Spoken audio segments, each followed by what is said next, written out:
Hustle all year, ain't no day off. 25/8, ain't no day off. Hustle all year, ain't no day off. 25/8, ain't no day off. Loke, Gio, la barrieta, puro raps con la pinche neta. Shit on my name, pero me di cuenta. Welcome, AKM Publishing. We want to welcome Chingo Bling to the Plugg Magazine. What's up, man? Thanks for having me. Appreciate it. It's an honor. I want to say that you are one of my heroes, personally. Thank you, brother. I've been looking up to you since a very, very young age. For sure. You inspire a lot of people, so that's why I asked you personally to come through and give us a little bit of knowledge. Yeah, man, for sure. Shout out to everybody reading. Hell yeah. How do you stay so funny? Man, when it's showtime, I turn it on. When it's showtime, I make sure I always have new ideas and ready to give people a good performance. So, my wife wanted me to ask you, are you funny like this at home, or are you Mr. Serious at home and just funny on camera? I mean, we got a bunch of kids, so usually it's just like, you know, change that one. What does that one want? Like, you know, we got to take them outside. You know, you ain't got time to be funny. When it's like me and my girl, and it's like, okay, now we're chilling. Now we're able to like laugh at South Park, you know, the cartoon, or watch you know, when it's time to really chill and you're just out minding your business and funny stuff happens, for sure. Sometimes you got to write it down even. I want to tell people that when we first met, I was trying to be goofy, and you just looked at me all serious. And then my ruka elbowed me, and she was like, hey. Where, at the wedding? Yeah, the wedding. Oh, I didn't catch that you were trying to be goofy. I must have forgot that part. Because I was... when I first met you, all I could see was the big hat in the shadow because I was already a little drunk, and you were not wearing the hat. But you could just see the shadow. I could see it, bro. It was crazy. It was like, was it Bruce Wayne? It was crazy. I could see it in the shadow. I was like looking away. I could see the big hat, and I was like, "It's not there. It's not there. It's not there." And then I talked to you, and then sure enough, wasn't it? That was how I first met him when I seen him without the hat. I had to look at him like a couple of times to make sure. A couple years ago, we saw you change your theme, right? You started doing comedy, you started dressing a little different, you look different. So people started asking about the skull and bones that you would wear in a pyramid ring that you were always flashing. Does that have any kind of symbolism? I remember. I just started wearing different type of accessories, and there was like there was a clothing brand, I think they were called Black Scale, and I bought like a little chain. It just had like a little crossbones. Their designs were a little dark sometimes, right? And then I had one, I think one was like a 2-finger ring. It looked like 2 Egyptian pyramids. Right. Yeah. It just looked cool to me. It looked dope. But I got in trouble at the airport one time. They thought it was brass knuckles. Oh, shit. They thought it was brass knuckles, which technically I guess. Mm-hmm. But no, I kind of like messing with people's heads a little bit. Okay, because triggering. Keep people on their toes, and I found it funny that sometimes people try to assume that anybody that's in show business is somehow has all this power. A lot of times these musicians, bro, they're just trying to figure out how to keep it going. Right. They're trying to figure out how to renegotiate with their label. They're trying to come up with a budget for their next project. They're trying to like come up with a budget to invest in something else to get out the game. Right. And a lot of times, I mean, don't get me wrong, maybe there are powerful forces who would love to tap into influencers. Right.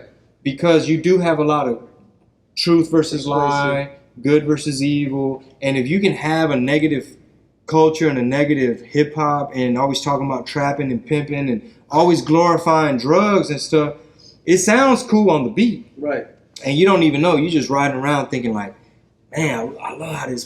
That's why I like UGK so much, because Pimp C always talked about social commentary, always talked about showing the real side of the game, the reality of what really comes with it. Yes. That's why they were able to rap so much about, like, I'm a burger because ain't enough light in the daytime. Talking about, like, paranoia. I mean, Ghetto Boys, Rap A Lot Records, they talked a lot about, like, my mind's playing tricks on me.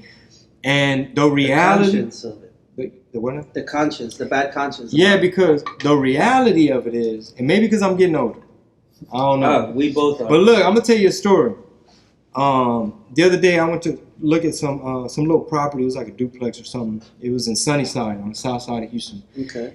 And I exit off 288, And I'm like, damn, this is pretty dope. It's like a suburb-ish type of vibe, like a third ward, but more out in the burbs. Like, Right. I saw a nice little elementary school. Like, everything looked legit, you know, kids with their school bags. And it looked clean and legit. And then I made a left to look at the property. I'm like, okay, the building looks cool.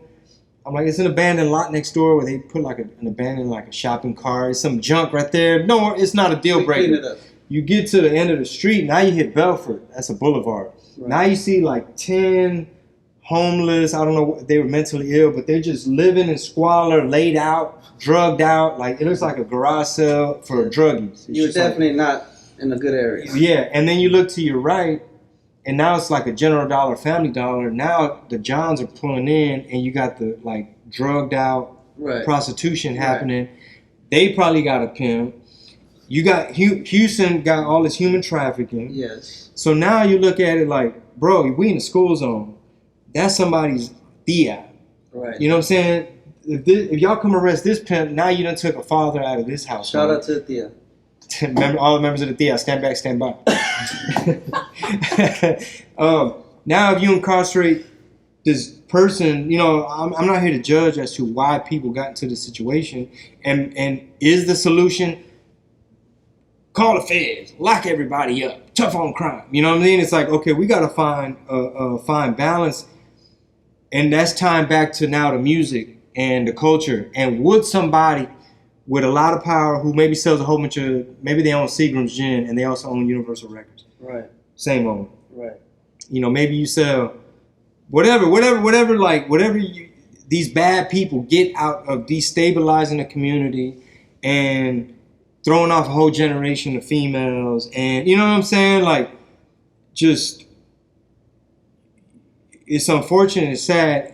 But now I look back at the music that I grew up listening to and love and even helped create, a culture that I was a part of. I was all about trying to be Mr. Mercedes-Benz, trying to flash me some little jewelry. You know what I mean? I'm bored. Let's go to the mall. You know what I mean? Just, let's go to the club. And you out there just being young on some whatever. And now you look back and it's like, ooh, now I'm conscious of my information diet. Now I'm conscious of what music. I'm not like a stickler for like, oh, that's bad words or nothing like that. Right. I still can enjoy some ignorant ass, negative ass hip hop. Yeah. But we have to be more conscious of the stuff we're putting out there because it's almost like it echoes. It affects you. It's like you dropping a little bloop, and but somebody heard it. It's Somebody like when you put on a smoking track, you want to light up. Yeah. So and if you dig deeper into that, not like it's like magic, but you're influencing. Yes. You're persuading. You're promoting something. You're making it cool. And I'm not saying we all got to go out and be holy roller and holy moly, and we got to just not cuss ever at all. I still cuss on stage. You know what I mean? But I'm not against the idea that are there negative elements purposely trying to dismantle hip hop culture, which used to be very positive at one point. You know what I'm saying? Right. And sometimes you can look at stuff as like a battle of good and evil. You signed a record label deal with Asylum? Yeah, I did a distribution deal. Distribution deal, so it's in a record deal. So I still own the masters. Okay, so you still own It's like a partnership. Okay, so there's a rumor that you got a big amount of money. Is that I probably true or started false? that rumor. It's probably Okay. false, and I probably started that rumor. Okay, cool. Information warfare, brother. Yeah. Sun Okay. Hell yeah, that's what we want to hear. Okay, so rumors probably true. Well, I remember one time I said $80 million, and somebody, That's the exact number I have in my notes. well, I made it up because at the time I like to make fun of a lot of stuff that's going on in hip hop too. So you had Cash Money, we got 30 million, Right. and even like other big independent labels, they would throw out $1 in the amount. So I'm like, okay, what's the biggest amount that I could just say that's like more than double of Cash Money? Just because the whole Chingo Bling skit, the whole Was experiment, about the whole thing was kind of like, bro, Chingos. because some of my influences when I was a youngster, my little 8th grade humor was like Beavis and Butthead, Yes. Ren and Stimpy, Yeah. just stupid shit like that. Right.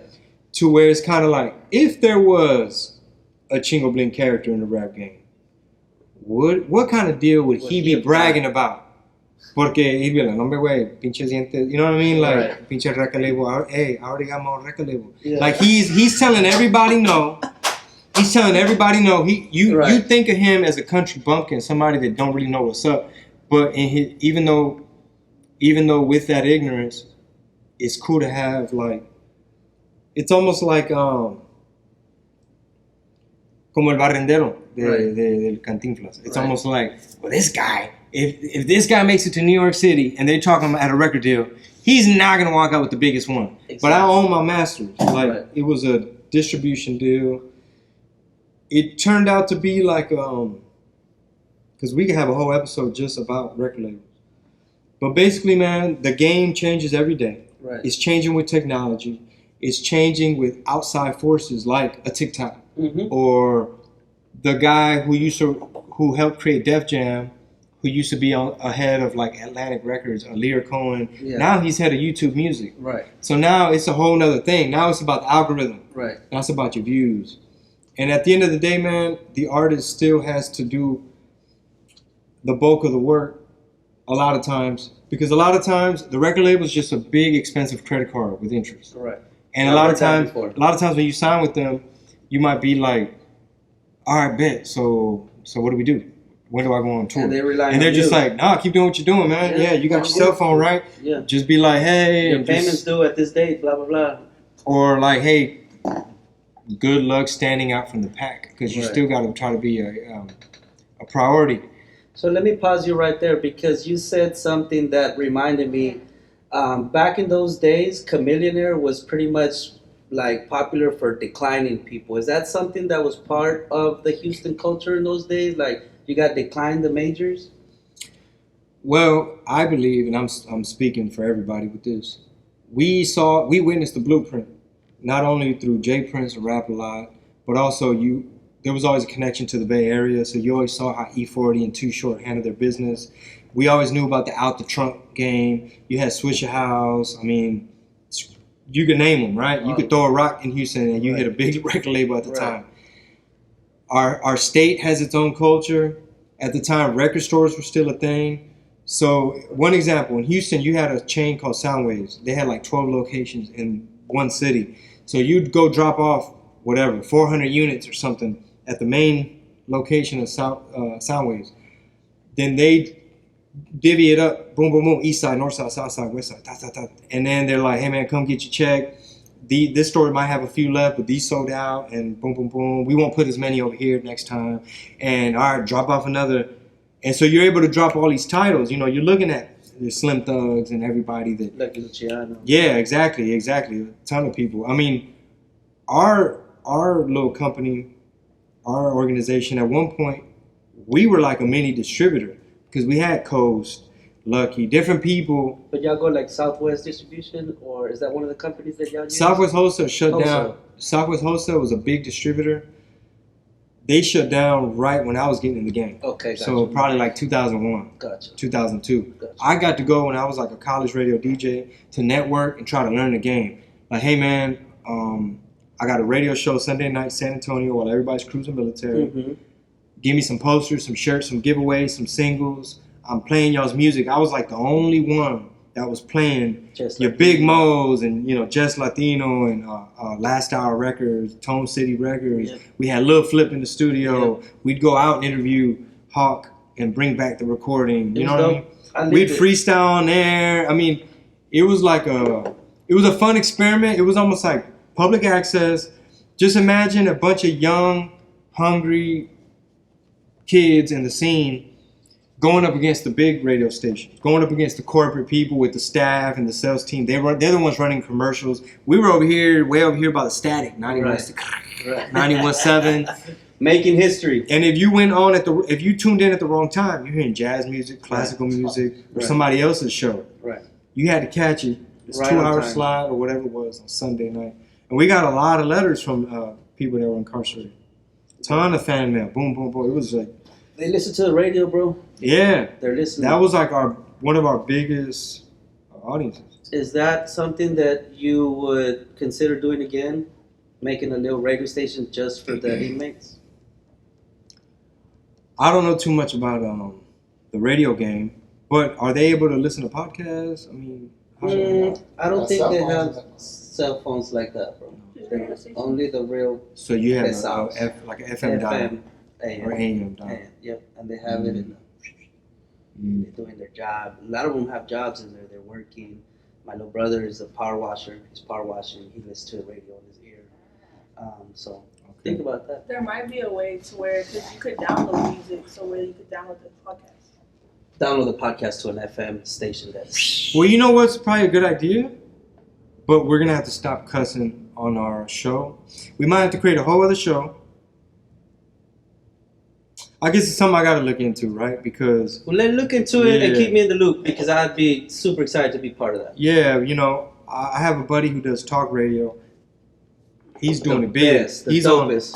on like a whole bunch of stations nationwide. So there's levels. Oh, yeah, I believe it. There's levels. I Yeah, there's believe it. levels. I believe it. We're down here at the bottom. We represent the people. That's I all. represent los pobres. My homie Chingo Bling, is a pleasure to have you here with us. I Thank you, appreciate bro. you taking time out of your busy schedule on tour right now. Legalize freedom. It rings in everybody's ear. Make sure that you stand up for your people, for your rights, and keep that shit going. AKM Publishing, Tha Plugg Magazine.